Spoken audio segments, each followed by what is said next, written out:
우리나라에는 많은 전래 동화가 있습니다.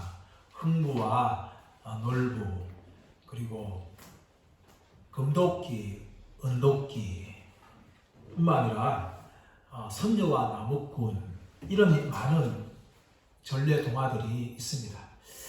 여러분, 그런데 이런 전래 동화라고 해서 우리나라의 전래 동화니까 아이들한테 무작정 읽어주고 들려주는 것은 참으로 어쩌면 위험할 수 있습니다.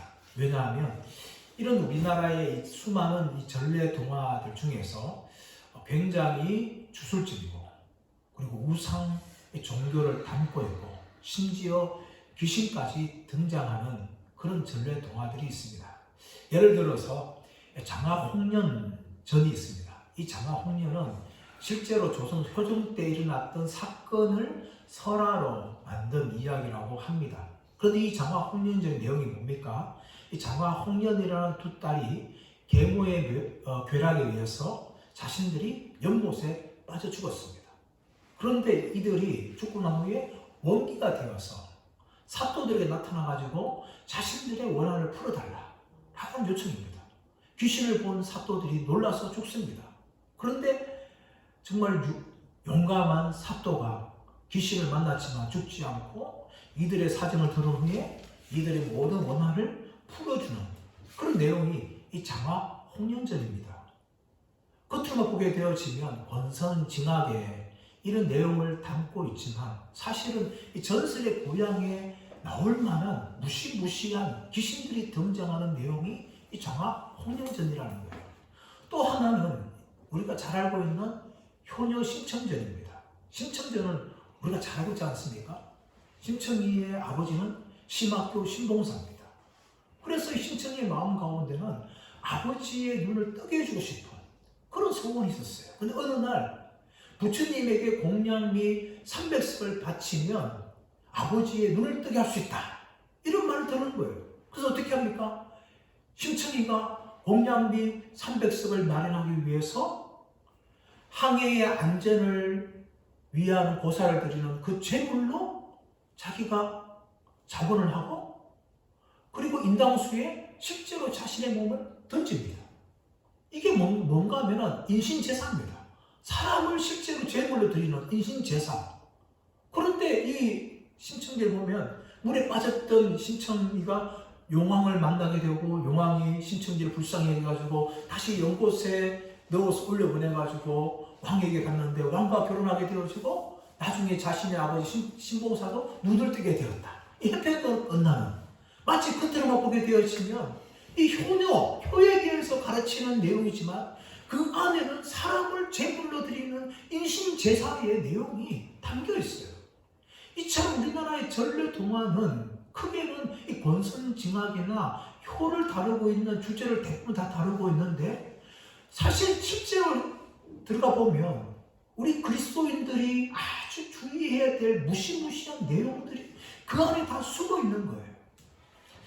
여러분, 그런데 안타깝게도 우리가 성경을 읽을 때에도 우리는 이 성경하면 수많은 진리들이 있기 때문에 우리가 힘써 배워야 되지만, 이 성경 안에는 수많은 인간의 죄악이 동시에 다 기록되어져 있어요.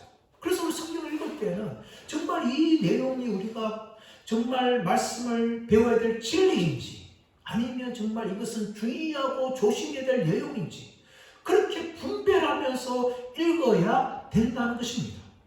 오늘 말씀의 내용도 그러합니다. 오늘 말씀 내용이 뭡니까? 입다가 자신의 딸을 제물로 바치겠다, 번제로 드리겠다는 이 서원한 내용입니다. 이 내용이 크게 두 가지 나오죠. 하나는 전반부로 보신가 하면, 이 암몬과의 전쟁에 승리하게 되어지면 내 딸을 하나님께 번제물로 드리겠습니다 하는 입다의 서원의 내용이 나오고, 후반부에서는 자신이 서원한 것을 그대로 행하는 그런 내용이 이어지는 것입니다. 오늘 29절 말씀 어떻게 시작합니까? 29절 말씀 보시면, 이에 여호와의 영이 입다에게 임하시니 입다가 길르앗과 므낫세를 지나서 길르앗의 미스베에 이르고 길르앗의 미스베에서부터 암몬 자손에게 나아갈 때에 라고 이야기합니다. 여호와의 영이 지금 입다에게 임하였습니다. 여호와의 영 성령이 이 딸에게 기름을 부었다는 것이죠. 여러분 사사기 말씀 보시면 이 여호와의 영이 사사에게 임하는 사사한테 임하는 내용이 다 나온 것이 아니에요. 지금까지 7명의 사사를 살펴보았지만 단지 2명의 사사에게만 나타났습니다. 하나는 온니엘이었고 또 하나는 기드온이었습니다. 여호와의 영이 임하여서 이 사사가 나가서 전쟁을 하게 되어지는데 이 사사기에 나오는 여호와의 영이 임하였다 이 표현만 가지고는 정말 우리가 오해할 수가 있는데 여러분 여호와의 영이 임할 때에서 모든 일이 다 형통하게 잘 되는 것도 아니고 또 여호와의 영이 임하는 그 사사가 정말 거룩하게 되어지고 선하게 변화됐는가? 그것도 아닙니다. 여호와의 영이 임하였던 것은 사사의 특징이 무엇인가 하면 그를 이방 민족과 싸우는 군사적인 지도자로 세워졌다는 겁니다. 하나님께서 그렇게 세우셨다는 것이죠. 그래서 기드온도 나와서 이 전쟁을 하고 미디안과의 전쟁에서 큰 승리를 거두지 않습니까? 근데 기드온의 모습이 어떻습니까? 이 전쟁을 거둔 후에 그가 에봇을 만들어서 이스라엘 백성들로 죄악에 빠지게 하게 되었죠. 그는 왕의 자리는 거부하였지만 실질적으로 왕의 대접을 받고 기드온이 죽은 후에 이스라엘 백성들이 하나님을 버리고 이방신을 섬기는 그런 결과를 기드온이 낳았어요. 이것이 바로 여호와의 영이 임한 기드온의 모습입니다. 오늘 말씀 보게 되어지면 입다가 별 차이가 없어요. 여러분 오늘 말씀 보시면 이제 입다가 여호와의 영이 임한 후에 나가서 이방 민족과 싸우죠. 29절 말씀 보시면 하반절 말씀 보시면 암몬 자손에게 나아갔다라고 이야기해요. 그렇다면 이 암몬 자손 나아갔어요. 그러면 이어지는 내용이 어떤 내용이 이어져야 될까요? 암몬 자손과 싸워지는 이 32절의 내용과 바로 이어져야 됩니다. 그런데 이 암몬 자손과 싸우기 전에 어떤 내용이 삽입되어 들어가고 있는가 하면 입다가 서원하는 내용이 삽입되어져 나간다는 겁니다. 사실 이 부분이 없어도 내용상 아무 문제가 없어요. 여호와의 영이 입다 임하기 때문에 입다가 여호와의 영이 임하고 또 백성들을 데리고 가서 암몬 자손과 싸워서 큰 승리를 거두는 내용으로 당연히 이어지는 게 자연스러운 것인데 너무나 부자연스럽게 입다의 서원이 30절과 31절에서 들어가는 거죠. 자, 그렇다면 입다 서원 내용 살펴볼까요? 30절 말씀 보시면 그가 여호와께 서원하여 이르되 주께서 과연 암몬 자손을 내 손에 넘겨주시냐. 입다가 서원한 내용이 뭡니까? 입다 서원한 내용은 주께서 과연 암몬 자손을 내 손에 넘겨주시냐. 여러분 왜 입다가 서원하는 걸까요?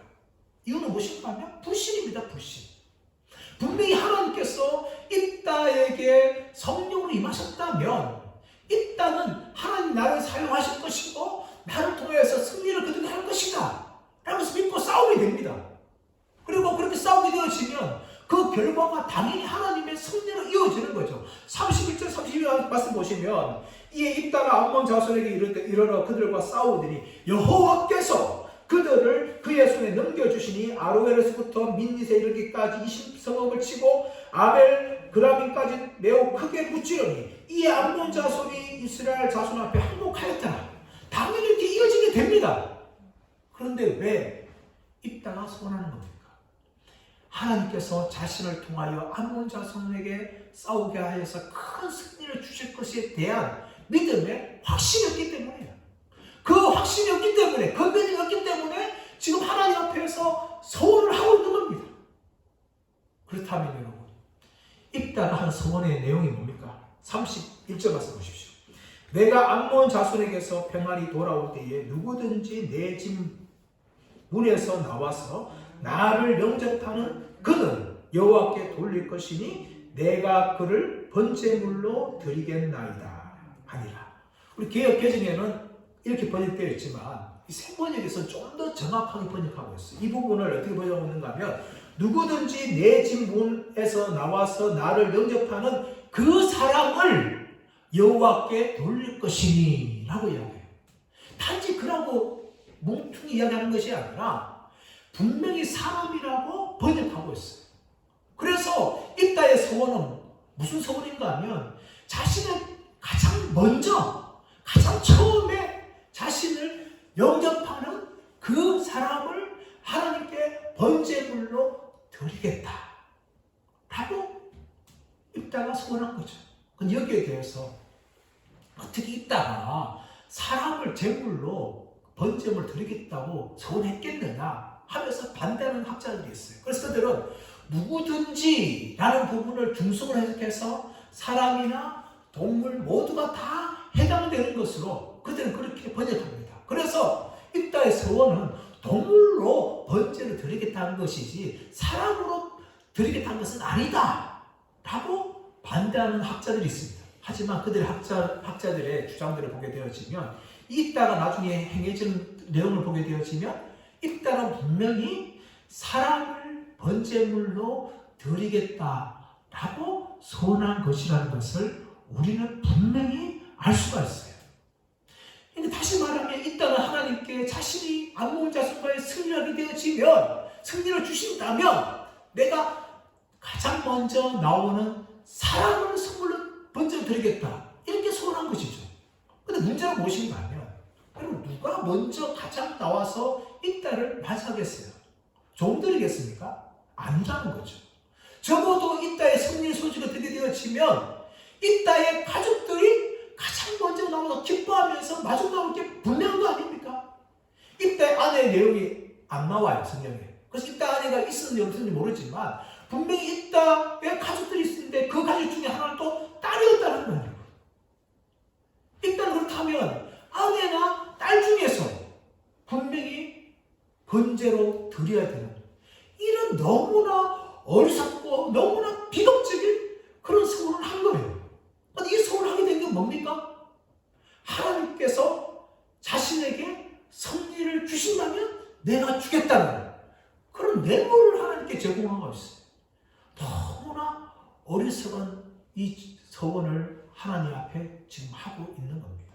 그렇다면 여러분 왜 이렇게 입다가 너무나 비극적이고 너무나 어리석은 사람을 번제물로 드리겠다는 이런 소원을 한 배경이 무엇일까요?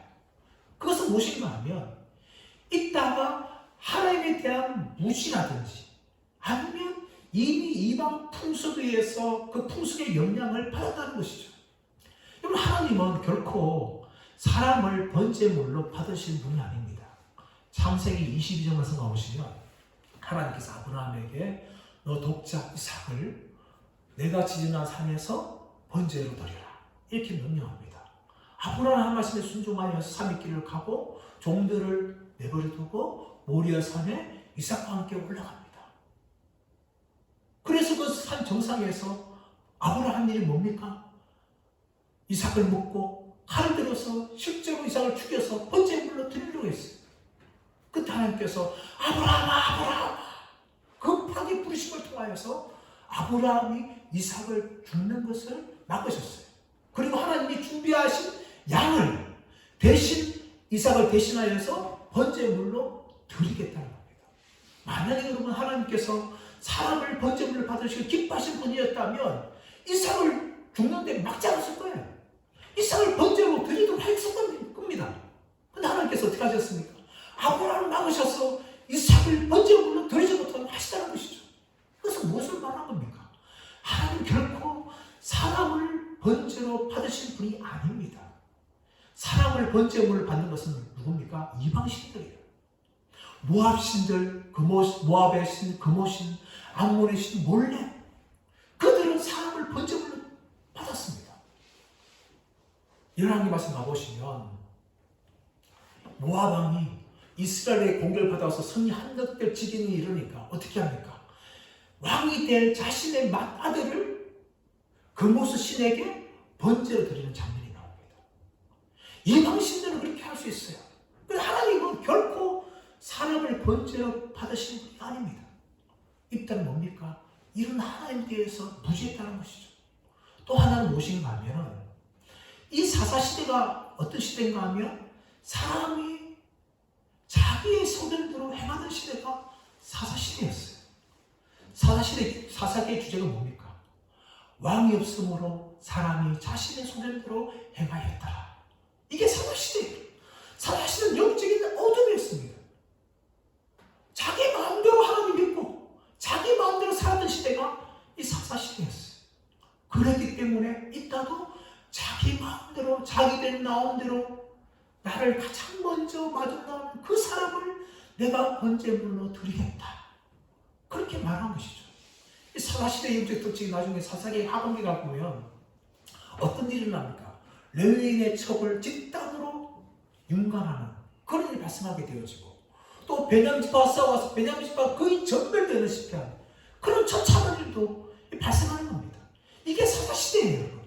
이런 영적인 어두운 시대였다면 얼마든지 있다가 사람을 번제물로 드리겠다고 소원할 수 있고 또 그렇게 드릴 수가 있다는 겁니다.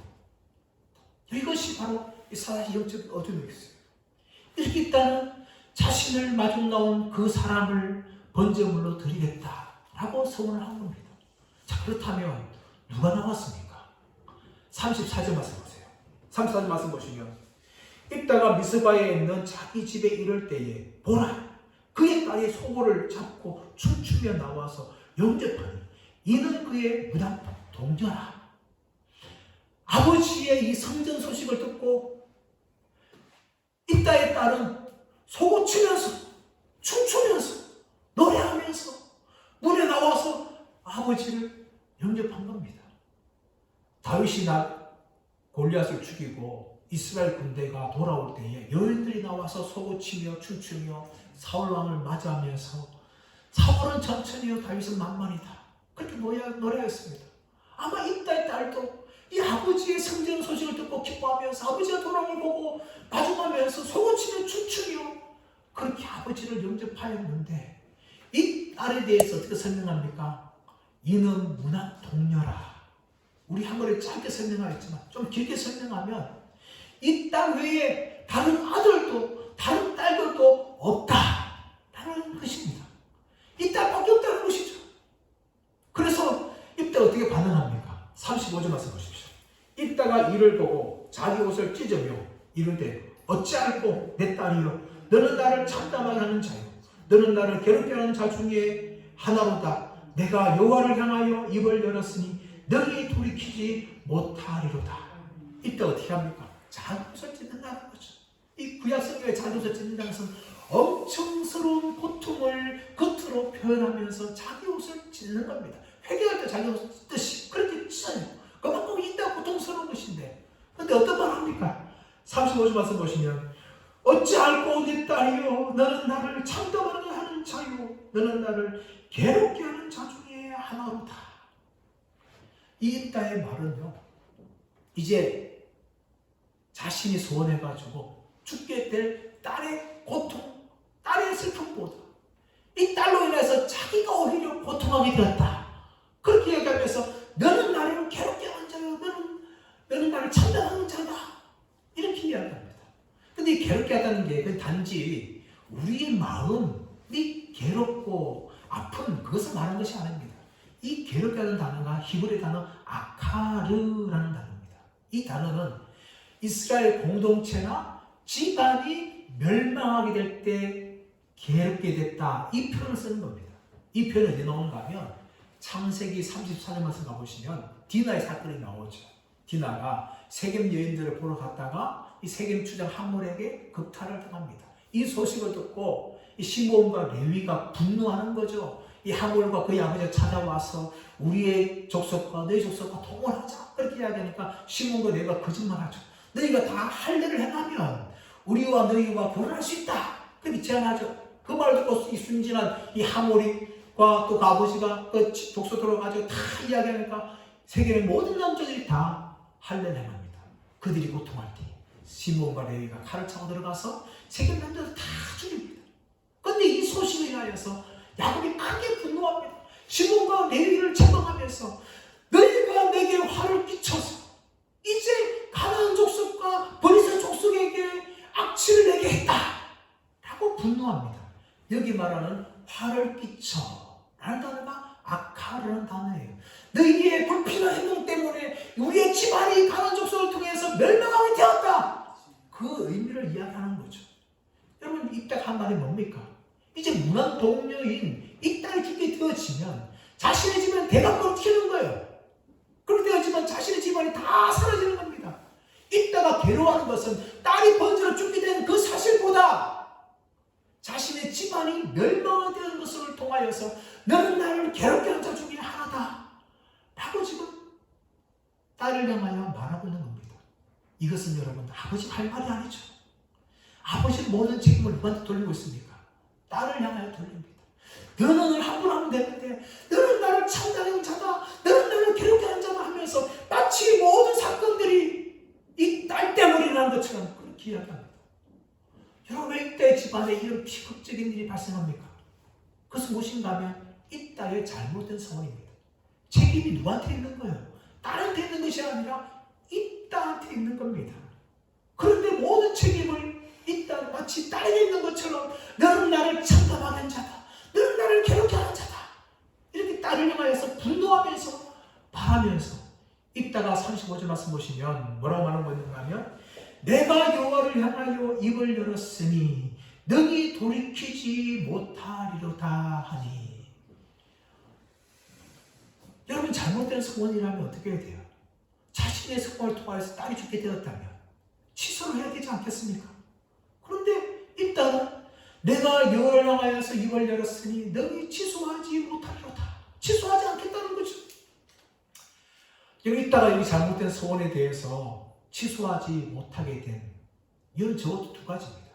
하나는 일단은 성경에 대해서 너무 무지했습니다. 이 사사시대에 이미 모세 오경이 있었습니다. 모세 오경이 있었어요. 그 모세 오경에 대해서 목을 보게 되어지면 이 소원에 대해서 말하는 내용이 나옵니다. 우리가 잘 알고 있는 나시린 소원도 나오고 있지 않습니까? 근데 레위기 27장 8절 말씀 나오시면 어떤 가난한 사람이 하나님 앞에 소원한다면서 값을 정했어요. 근데 그 값이 너무 비싼 거예요. 자신이 감당하지 못하는 거예요. 그때 하나님께서는 그 가난한 사람이 제사장에게 가가지고 다시 자신이 드릴 만한 값을 정하면 그 용서해 주고 그것을 받으셨어요. 그것이 레위기 27장에 나와요. 민수기 3장 말씀 가보시면 딸이 소원을 합니다. 소원을 하는데 그 소원한 거 가지고 아버지한테 허락을 받아야 돼요. 아버지가 그 소원을 듣고 합당하지 않으면 이것은 무효다 라고 소원합니다. 선언합니다. 그러면 무효가 돼가지고 하나님이 그 딸의 소원을 용서해 주는 그런 내용이 나옵니다. 어떤 아내가 있습니다. 이 아내도 소원을 합니다. 근데 그 소원을 가지고 남편이 허락을 맡아야 돼요. 남편이 허락을 받으러 갔는데 남편이 생각해보니까 이것은 아닌 거예요. 너무 지나친 거예요. 그래서 아내의 소원을 무효라고 선언합니다. 그럼 하나님께서 이 남편이 무효로 선언했기 때문에 아내가 소원한 것을 없는 것으로 다 용서해 줍니다. 이것이 구약에서 나오는 소원이에요, 여러분. 그렇다면 이따가 자신이 딸을 번제로 드리겠다는 소원한 것을 얼마든지 취소할 수 있는데 이따는 성경이 무죄하니까 그만 취소할 수 없는 거예요. 또 한 가지 이유가 무엇인가 하면은 이것은 쓸데없는 남자로서의 자존심일 겁니다. 우리나라 말하지 않습니까? 남아이런 충청거. 남자가 한 번 내피면 어떻게 취소할 수 있느냐? 아마 그런 마음으로 일단은 자신의 딸을 번제로 드리는 그 비극적인 소원을 취소하지 않았다고 그렇게 볼 수가 있는 겁니다. 이런 입다의 잘못된 소원에 불구하고 딸이 어떻게 반응할까요? 36절 말씀 보십시오. 딸이 그에게 이르되 나의 아버지요 아버지께서 여호와를 향하여 입을 열셨으니 아버지의 입에서 낸 말씀대로 내게 행하소서.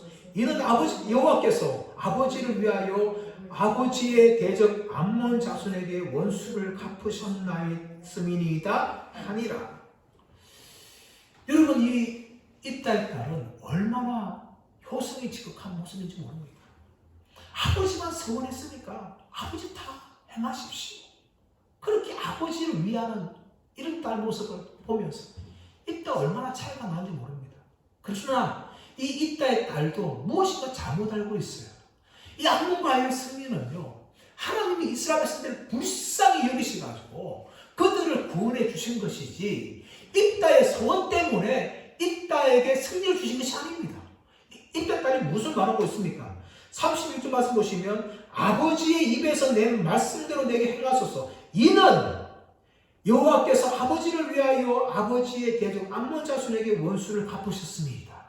하나님께서 이 땅의 소원을 들으시고 이 땅의 소원을 갚아주기 위해서, 이루기 위해서 승리를 주신 것이 아닙니다. 그것이 아니에요, 여러분. 이 땅을 위해서 행하신 것이 아니라 이스라엘 백성들을 불쌍히 여기셔서 그렇게 승리를 주신 것인데, 이 땅의 딸은 아버지가 소원했기 때문에 하나님께서 아버지의 소원들을 이루어 주신 것이다, 그렇게 오해한 것입니다. 이 땅의 딸도 마찬가지입니다. 이렇게 여러분, 이 땅의 딸도 이 잘못된 소원을 향해서 비극적인 일에 동참하게 되어지고 있습니다. 근데 여러분, 여기에 대해서 이 딸이 어떻게 반응합니까? 37절 딸이 어떻게 반응하고 보면 무엇을 요청하고 있는가 하면, 그의 아버지에게 이르되 이 일만 내게 허락하소서. 나를 2달만 버려주소서. 내가 내 여자친구들과 산에 가서 나의 처녀로 죽음을 인하여 애곡하겠나이다. 이제 딸이 무엇을 마지막 요청하는가 하면, 아버지, 나한테 2달만 주세요. 2달만 죽으면 나의 처녀로 죽는 것을 내가 애곡하겠습니다. 그렇게 이야기합니다. 그러자 38절 말씀 보시면, 입다가 간단하게 가라! 라고 이렇게 허락을 해주죠.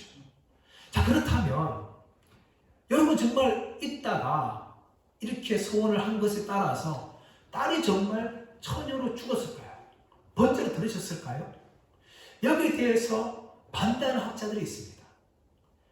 37절, 38절 말씀 보시면 공통된 무엇이 나오고 있는가 하면은, 나의 처녀로 죽음을 인하여 애곡하겠나이다.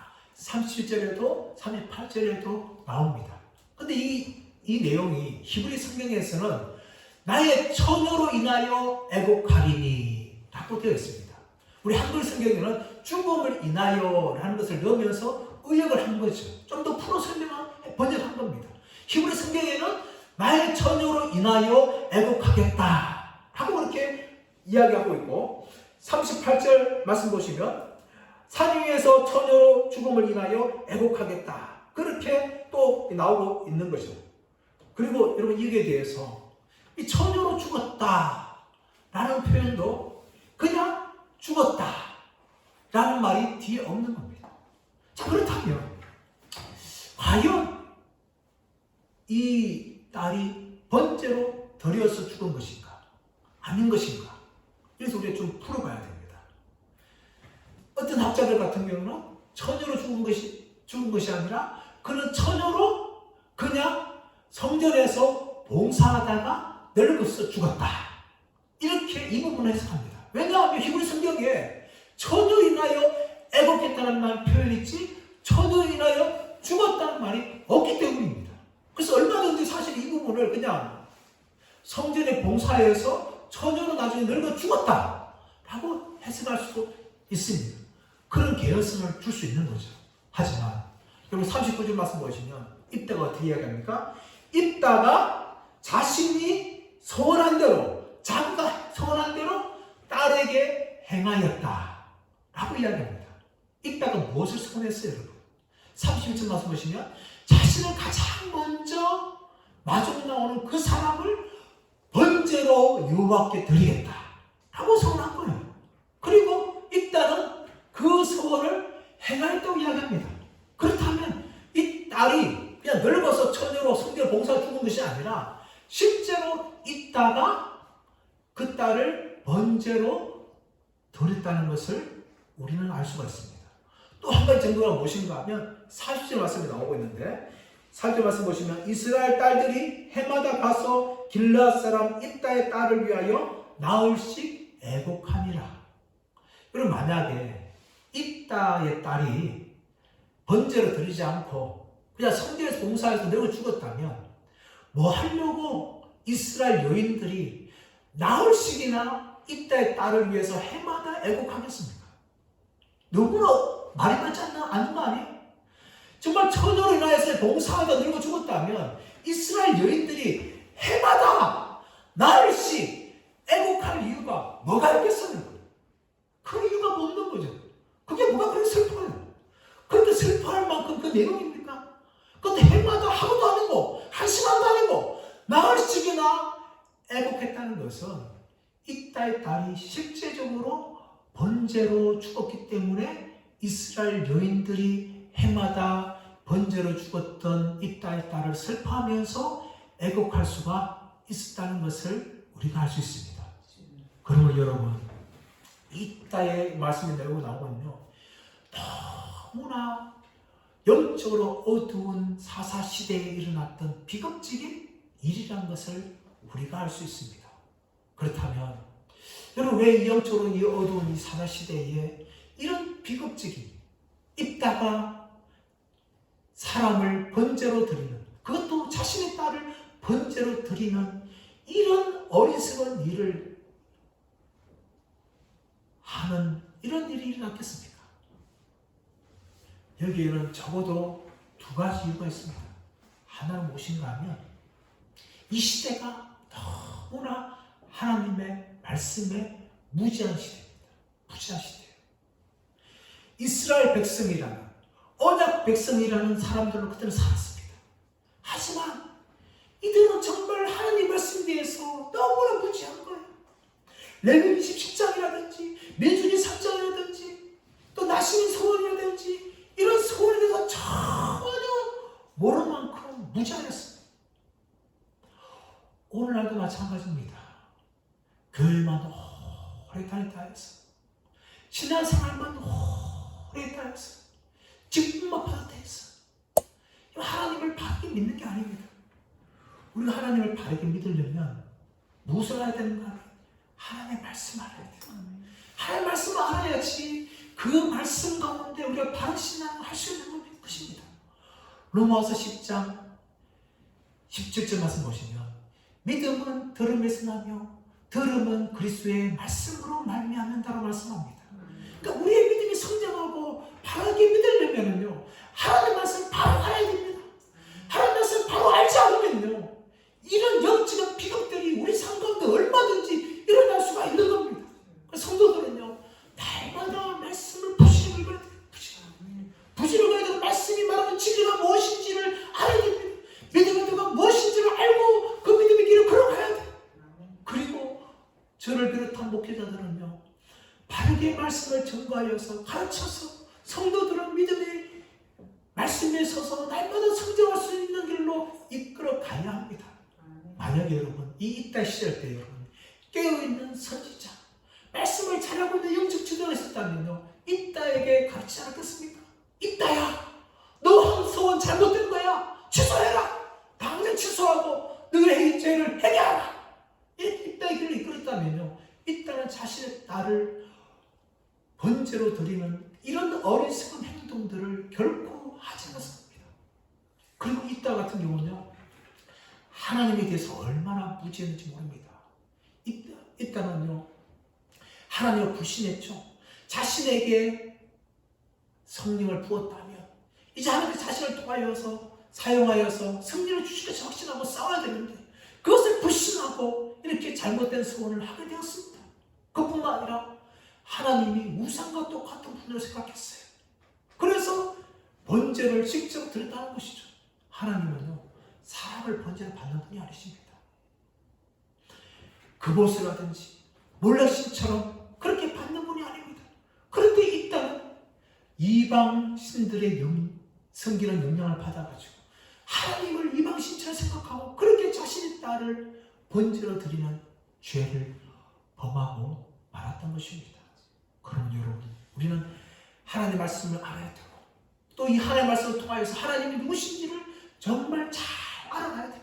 그래야 바르게 신앙을 가지고 바르게 하나님을 믿을 수 있는 것입니다. 그렇지 않으면요, 하나님을 믿는데 마치 우상들처럼 믿을 수 있습니다. 기득권이 얼마나 사버리지 많은지 모릅니다. 마치 하나님을 섬기는데 이방 신들처럼 주술적으로 믿는 사람들이 얼마나 많아요. 그건 잘못된 신앙인지도 모르고 믿습니다. 평생 그렇게 믿다가 자신이 정말 잘 믿은 것처럼 착각하면서 죽는 사람들 많습니다. 얼마나 잘못되게 하나님 말씀을 알고 또 얼마나 잘못되게 하나님에서 알면서 그렇게 믿으면서 살아간 사람들이 교회 안에 정말 많다는 것이 오늘날 한국 교회 안의 비극입니다. 또 한 가지가 무엇입니까? 정말 있다는 세상에 많은 영향을 받았다는 것입니다. 있다가 자신의 딸을 번제로 드린 것은요, 세상 문화를 그대로 다 수용한 것입니다.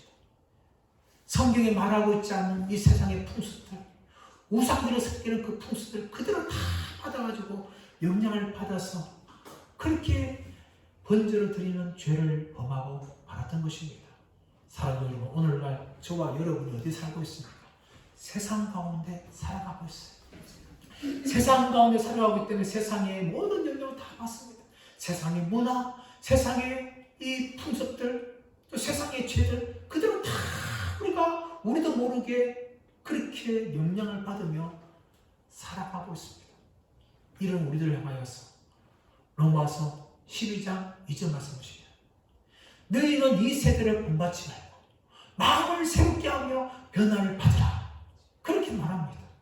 우리가 잘못하면은 이 세상의 죄의 문화 속에서, 영향 속에서, 풍습 속에서 살아가면서 나도 모르게 그 죄를 따라 살아갈 수밖에 없는 그런 상황에 우리를 향하여서 너희는 날마다 마음을 새롭게 하고 변화를 받으라고 이야기하고 있습니다. 이 세대를 본받지 말라고 이야기하고 있어요. 그렇지 않으면 우리도 똑같이 사람들처럼 생각하고 사람들처럼 믿고 또 사람들처럼 그렇게 죄를 지으면서 살아갈 수 있기 때문에 사도 바울은 너희는 이 세대를 본받지 말고 마음을 새롭게 하며 변화를 받으라고 우리에게 도전을 하고 있는 겁니다. 사랑하는 여러분, 우리가 믿음의 길을 걸어가면서 우리도 입다가 될 수 있는 거예요. 하나님에 대해서 무지하고 또 하나님 말씀에 대해서 무지하고 세상의 영향을 다 받게 되어지면 우리도 모르게 믿는다 하면서 잘못된 믿음을 가지고 또 하나님 말씀을 안다면서 전혀 하면서 무지하게 평생 동안 그렇게 우리가 교회 생활을 할 수가 있는 겁니다. 사랑하는 여러분, 저와 여러분 어떤 상황 가운데 있습니까? 정말 하나님에 대해서, 하나님 말씀에 대해서 우리가 날마다 알아가기 원합니다. 다른 믿음만 섬기기 원합니다. 또 우리가 세상에 저항하면서 세상의 이 오염된 또 흐름 가운데, 영향 가운데 저항하면서 그렇게 우리가 이 세상을 살아가는 복된 믿음의 삶이 되시길 예수님의 이름으로 축원합니다.